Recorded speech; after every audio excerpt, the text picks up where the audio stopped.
How to create your first QR code. Once you're in your dashboard, click on Custom Codes. Click the button saying Add More Custom Codes. Decide on how many QR codes you want to add. I'm just going to add one, and click OK. Decide if you want to print the QR code identifier on your QR code by ticking or unticking the Print ID box. Now edit the QR code.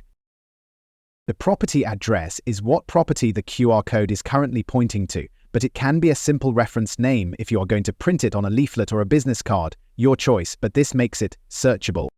Next, add the link you want the QR code to forward to. I'll forward this to the ScanAssign homepage, but it can be any link you want. The branch should be your branch. Now scan the QR code to ensure it redirects to where you want it to go, and click Save. Back on the Custom Codes page, you can select to print the QR code as a PDF or a PNG. And congrats, you have created your first QR code.